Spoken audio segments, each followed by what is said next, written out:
Morning chores are finished, the cow is milked, and I'm ready to start the day.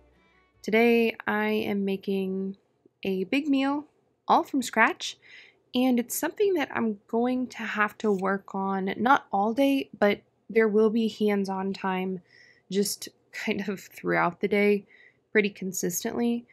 I am going to be, well, first let me tell you why I just doubled up that cheesecloth. And that is because I cleaned Sally really good, but for some reason I just saw a lot of dirt falling in the milk pail, so I just wanted to double that up. But anyway, what I'm going to be making for tonight is lasagna. So I need to make go out and pick some tomatoes, make the sauce.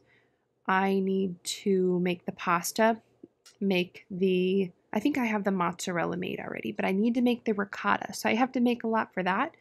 And then I'm going to be making a coconut cream pie as well, which uses up lots of fresh milk and eggs. So before I do any of that, I need to feed my children.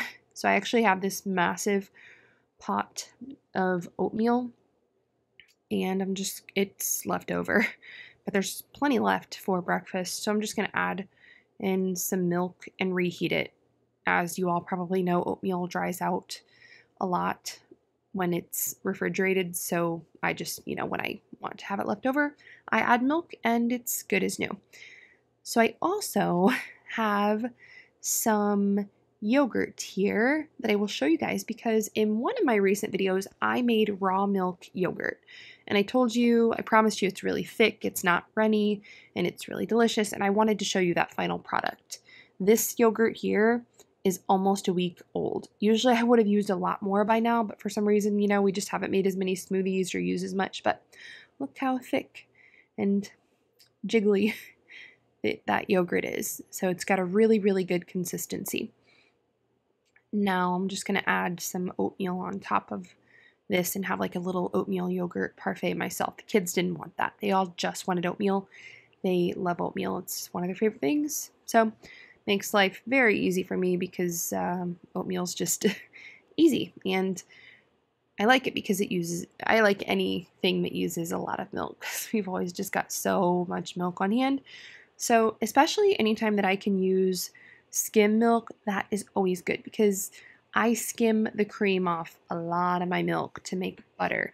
I do leave cream on some milk for certain kinds of cheeses, but a lot of times I am skimming that cream. So this is so good. Raw milk yogurt and oatmeal. Great combo there. All right, so I went out to the garden, which is overgrown and neglected, but still producing a bountiful harvest, and pick some stuff that I'm going to work with today. I probably won't use the peppers, but I just needed to pick those peppers. I have some tomatoes here. Just going to go through and kind of cut off any bad spots. Just because there's one little bad spot does not mean the whole tomato's bad. I'm not going to throw it out for one little spot. So I'm just going to go through, pick off the spots. So this one that I'm cutting up here is a Cherokee purple.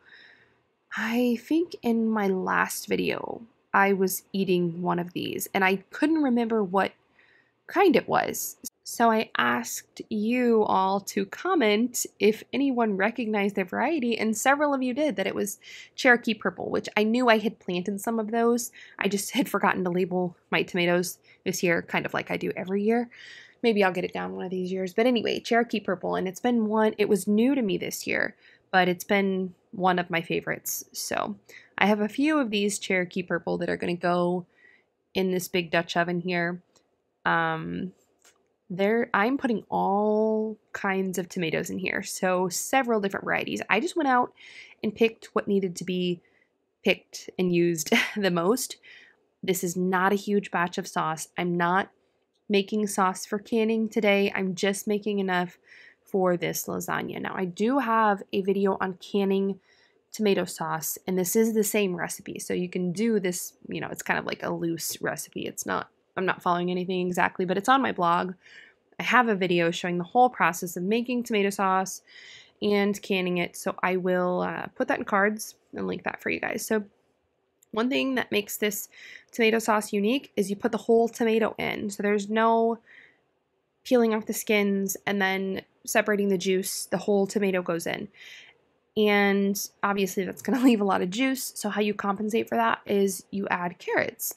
And then, you know, you'll see in the end, it all works out because everything, I use an immersion blender to blend everything together. And the consistency in the end ends up, you know, really good. Like a normal tomato sauce, you would never know that there were carrots in here if you didn't know. And it's just easier. I feel like this is easier. Just kind of rough chop everything, throw it in a big pot, big Dutch oven, and let it simmer all day. So that's what I'm doing. I have some onions that I harvested earlier this year. I have a video on that, my big onion harvest and storing all of those onions. So I'll link that for you guys too if you want to check that out. I grew, oh gosh, over 300 onions, at least. A lot of onions this year. This one is a blush. I believe it's called a blush. It's kind of a cross between a red and a yellow onion. So I had a few of those I'm going to throw in. I grow a lot of garlic every year as well. So some fresh garlic. You know, garlic is one of those things that you measure with the heart. I don't care what the recipe says. If it says like 2 cloves, I'm probably going to do 10. That's just how it is. I don't think you can have too much garlic. Then again, I eat like raw garlic and I love it. Usually not by itself, maybe on a piece of like fresh sourdough toast. It's really, really good. But anyway, lots of garlic going in here. And then of course, I've got my fresh herbs. I had a lot of parsley and basil that needed to be picked. So that's what I did. It's parsley and basil for today. Now, I think this is the last thing that I've got to chop up here. So this is really the most work I've got to do for this tomato sauce, and it doesn't take long. Lots of pretty colors, lots of goodness from the garden going into this sauce, which will go into my lasagna. So see, with the lasagna, we're going to get our vegetables. We're getting our carrots in here. Now, usually I would add some red wine, just a little bit, but I don't have red wine. So I'm just adding some balsamic, a little bit of balsamic vinegar, because, you know, balsamic is strong. I don't want to overpower the sauce, so just a bit. A little pepper, a little salt. Well, a lot of salt. I use a lot of salts on everything. I love salt. This is red mint salt. It's my favorite salt, and it's just good for you. So now I'm just going to cover this and let it simmer on low all day and forget about it. Move on to the next thing. So I told you guys I really like garlic. I'm actually going to make a piece of toast with this sourdough bread. And show you how I use my garlic. But I need to get the ricotta going. So I checked in the fridge and I did have mozzarella. So I don't need to make mozzarella today. I made it in my last video. If you want to go watch that, you can see the process of making mozzarella. It's pretty easy. It's one of the easier cheeses, but I do need ricotta. You can make ricotta out of whey. I don't have any whey right now, so I'm just using whole milk. That'll be a nice, rich, creamy ricotta anyway. So I just toasted this sourdough. I don't have a toaster, so I just use my griddle for everything. Toaster just seems like one more thing that I, would have to have on my counter, and griddle works great. That cast iron griddle that's on my stovetop. So I've got some fresh butter on there and some freshly minced garlic. This is just one of my favorite snacks to eat, and I kind of have gotten in the habit of it because when I'm pregnant, I try to do at least 2 cloves of raw garlic every day, like freshly minced. You can't buy pre-minced, just gotta be freshly minced, because it prevents GBS, group beta strep. You can look that up. Actually, on my Instagram, I have a whole thread on that. It's somewhere hidden in my feed. Anyway, so I've got my garlic on there, some fresh cherry tomatoes, some salt and pepper, and the final touch is a little drizzle of balsamic vinegar. I've been using balsamic a lot lately in my videos, which then again, I use it a lot. I really like it. This is maple balsamic, and it's very good. I buy it here locally. So yeah, it's one of my favorite snacks, and the garlic is just very, very good for you as well. All right, so I had my milk heating up. I needed it to get up to 180, 190-ish to make ricotta. You don't want it to boil, so watch it closely and heat it slow. Once it got up to that temperature, I just added in like a 1/4 cup of vinegar, and you can use lemon juice too. Just gonna let that sit and let the curd kind of separate. While I do that, I'm going to get started on my pie crust for the coconut cream pie. So I usually make a sourdough discard pie crust, but I busted the jar that my starter was in yesterday, I think. And I was able to salvage like a teaspoon. So I started just put that in a new jar and kind of am rebuilding my starter anyway. I just don't have enough for the discard recipe. So I'm just going to make a regular pie crust recipe. I'll link that in the description for you guys. I use all butter. I know people have strong opinions. Some people use lard, shortening, different things. I think you can use coconut oil, but I'm a butter pie crust person. That's just what I like, especially when I have all this fresh butter. So you can see there I checked on the ricotta and it's looking really good. It's starting to separate, so I'll let that sit for just a minute here while I get my pie crust going. I really like my food processor. I use it for so many things. As you guys see, I make butter with it, pie crust, gosh, whipped cream. I just like that it keeps the mess contained and it's easier. A lot of things I do by hand. So like kneading bread, I do by hand. I do so much by hand, but the food processor is probably one of my favorite tools in the kitchen. So you don't want to knead pie crust. You just want to shape it once it comes together in your food processor. And then I'm just going to chill this for a little bit while I work on my ricotta. Once it's chilled, I will get the pie crust blind baking. So coconut cream pie, obviously I'm not going to bake that. I don't want baked coconut cream pie. So I need a blind baked pie crust for that. And I have my sourdough discard recipe, pie crust recipe on my blog. Link that for you. And there are instructions there on blind baking. It's definitely a good skill to have on hand.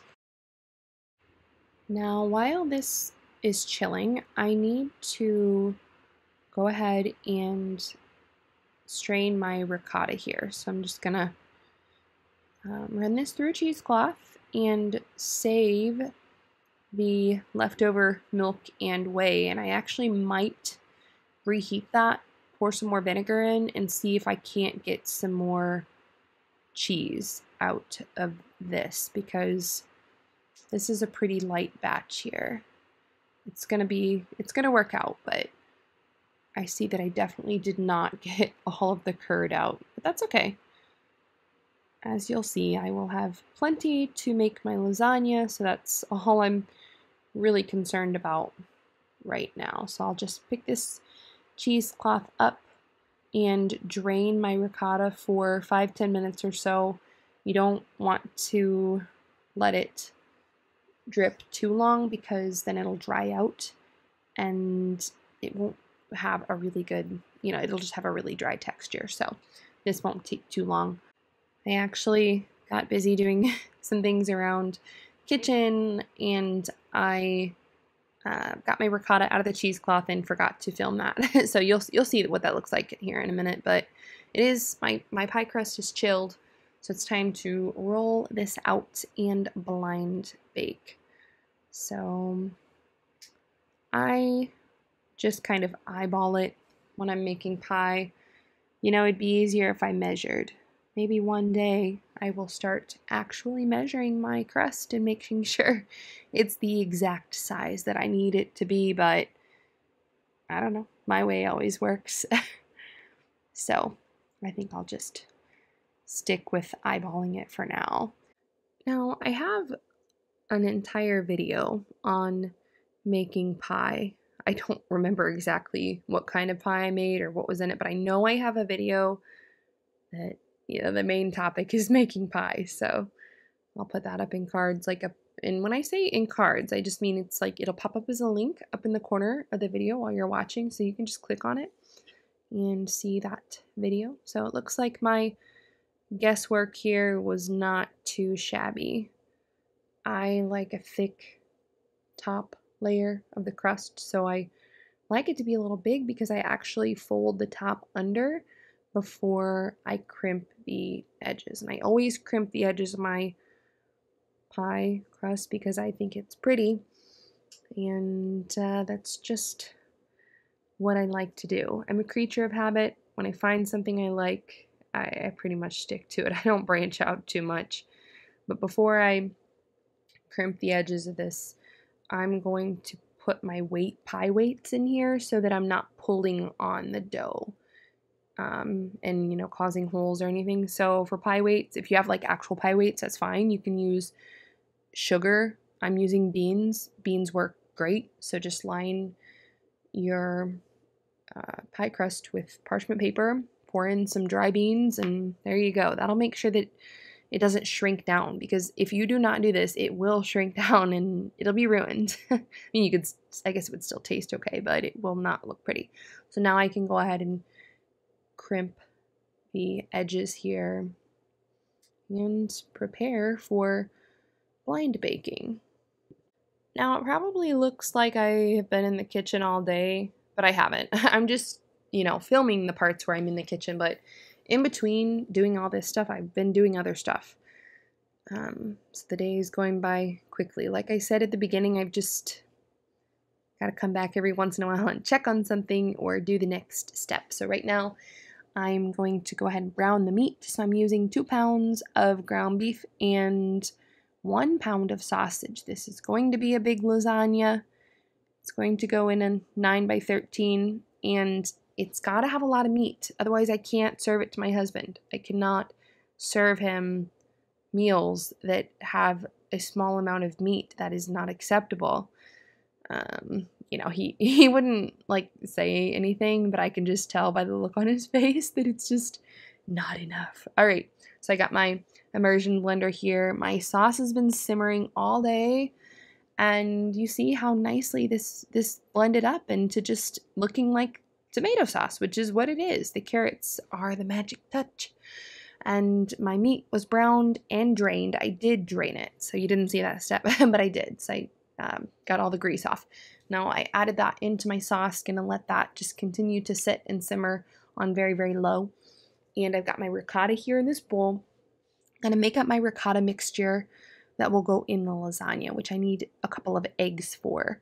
I'm still got broody hens, so I'm still cracking eggs one by one just to make sure. I don't know if I told adding some salt here. So even if I wasn't making this mixture, I would still salt my ricotta because unsalted cheese is just gross. So I've got a nice smooth ricotta mixture. Set that aside for when I'm ready. But anyway, oh, pie crust is done. I want to find a minute here to tell you about the story about the rotten egg that I cracked. Yeah, this pie crust is done, so I'll just lift the beans out, put them in a jar, and I'll reuse them. These will be my pie beans. I used to have a jar of like dedicated pie beans, and I don't know, I couldn't find it, so this is my new jar of pie beans. Anyway, setting that crust to the side, and while that's setting over there, I need to start making my coconut cream filling for the pie. I need to make this now because it needs time to set in the fridge. That way, when I go to serve it tonight, it's ready and it holds its shape. You know, pies with custard that doesn't get baked, even if it does get baked, actually, they need to set. All pies need to set, but especially, you know, pies that don't get baked. So, yeah, I gotta get this going. This custard, the base of the coconut cream filling is just my custard recipe that's on my blog. So, all these things will be linked in the description of this video here. I really like this recipe because it's so simple. Just flour and sugar, milk, eggs. Great way to use lots of milk and eggs. And really, I should have whisked together the eggs and milk before I added them, but I forgot. I added milk first and started heating it. So I can't just pour my eggs in. They might scramble. I need to temper my eggs by adding some of this warm milk and then adding that mixture back in, which is fine. The end product will be fine. I just kind of forgot. So, most mistakes you make in the kitchen, if you catch yourself on time, you can find a way to fix it. There's almost always a way to salvage it, unless you burn something to a crisp or something. I don't know. But yeah, this will be just fine. So this custard base takes maybe 5 minutes. It's very quick. Now this is all the butter I've got left today.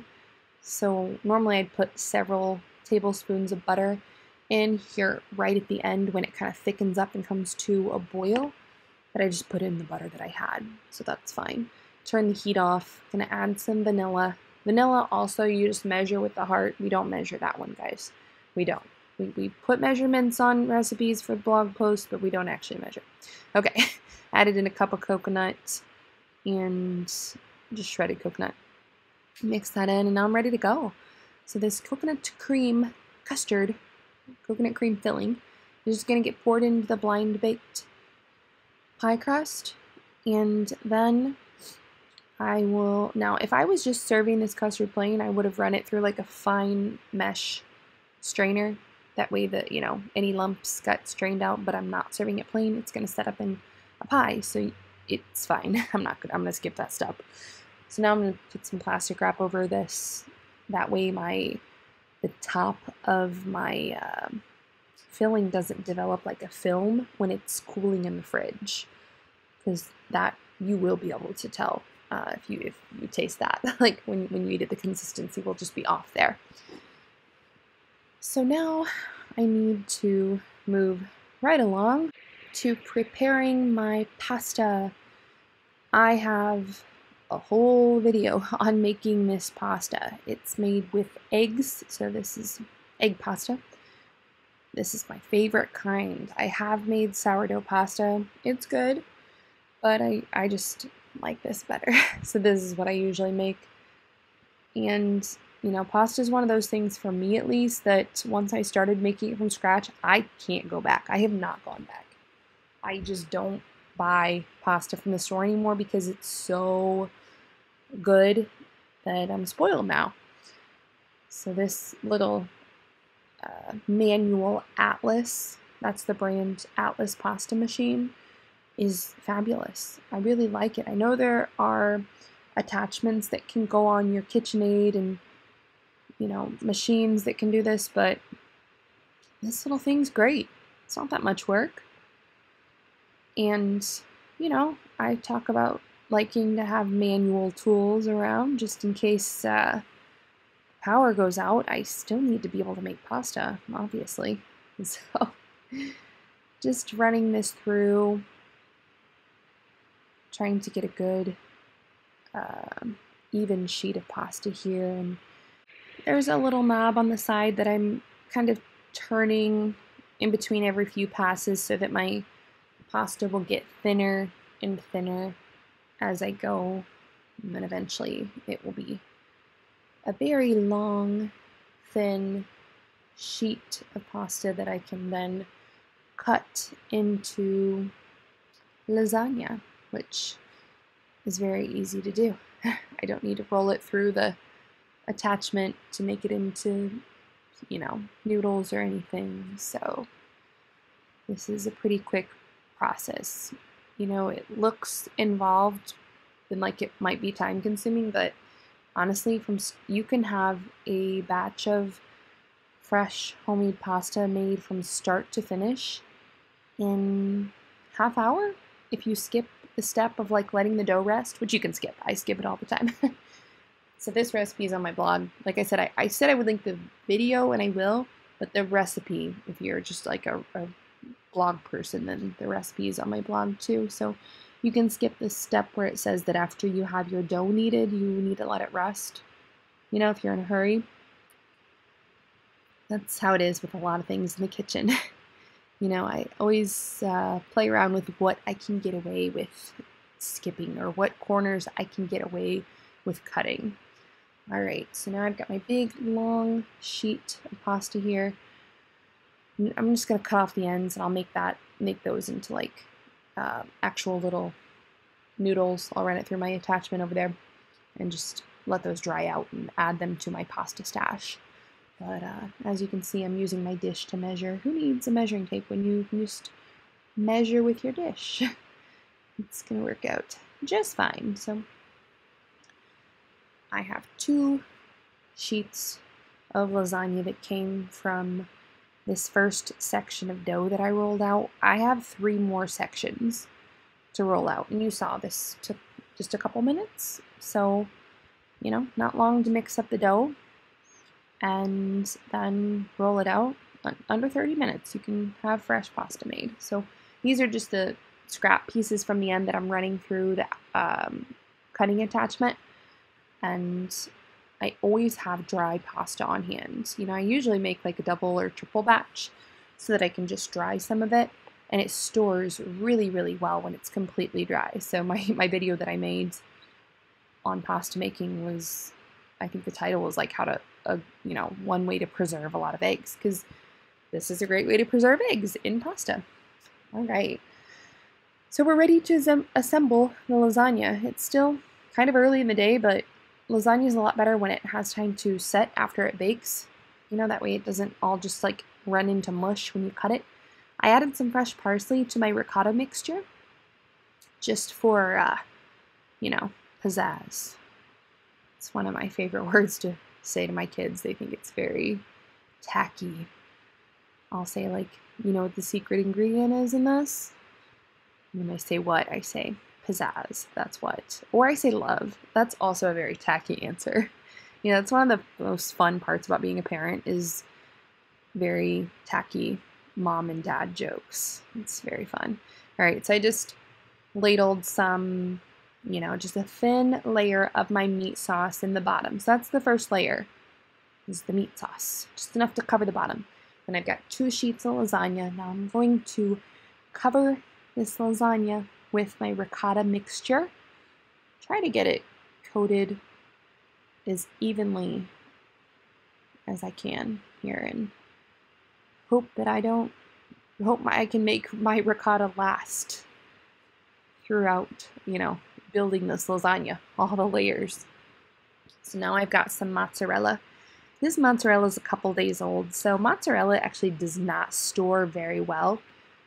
And, you know, it still cooks well, it stretches well, it shreds well after a few days. It's just not as good fresh, but it's perfect for baking. So this is a great use for my mozzarella. Layered some of that over the ricotta. Now I'm just going to start over again and just keep layering here. Got my meat sauce. Gonna layer over the mozzarella, lay my sheets of lasagna, and keep going until I'm all finished. My pie is setting up in the fridge, so that should be ready to go by the time we eat tonight. You know, when at all possible, I like to do this. I like to get dinner taken care of throughout the day, you know, as early in the day as possible, really. That way I'm not scrambling in the evening, because you just never know what the day or what the evening is going to throw at you. I'm finished here with the lasagna, so I just topped the last sheets of pasta with another mozzarella layer and then just a little bit of sauce, and that will all like melt together, just make a really pretty, delicious topping. And then gonna add some parsley for a garnish, or also known as pizzazz, and bake this for, you know, half hour, 45 minutes at 350. We'll just keep checking on it. I am going to cover it with a cookie sheet because the cheese will burn on top, and I don't want that. I still want the cheese to be kind of melty on top. So we'll put this cookie sheet over top, and we'll take it off at the end and kind of let the cheese cook a little bit right before it's finished. So while that's going, I'm going to toast some coconut here and make the whipped cream for the pie. I use my food processor so much for so many things because like I said before, it just contains the mess and it's easy. So just cream, powdered sugar, a little bit of vanilla, and a dash of salt. That's all for my whipped cream. Here, now I'm just going to spread this over the top. I let the pie set up first, so that's important. This pie takes a while, mainly because it does have to set up. The custard has to set so it doesn't run everywhere. So just going to top with my homemade whipped cream, which there is nothing better. It's one of my favorite things. I could sit and eat just a bowl of like plain homemade whipped cream. So last but not least, I've got some toasted coconut here, and my pie is finished. Now, my lasagna is finished too. However, we had a little plot twist to our evening. We had some friends who were up checking cows, well, checking on their heifers who are calving, and invited them to stay and eat dinner with us. So I didn't even think about, getting my camera back out while I was serving the lasagna and the pie. So that's okay, because we had some left over, so I can show you guys what the lasagna looked like once I cut it up, because it was delicious. And, I think anything with a red sauce is actually better the second day. It just kind of sits and everything marinates together, and it's just delicious. Now, the coconut cream pie did not survive that first night. It was all consumed. But like I said, I had made a very large lasagna, so we did have some of that left. And the homemade mozzarella was definitely the star of the show. Nothing like a good homemade, stretchy, fresh mozzarella in a pasta dish. And the lasagna was even toddler approved. So that's when you know it's a winner, is when everyone of every age in the family likes it. So that wraps up my farm to table video this week. I will see you all next week.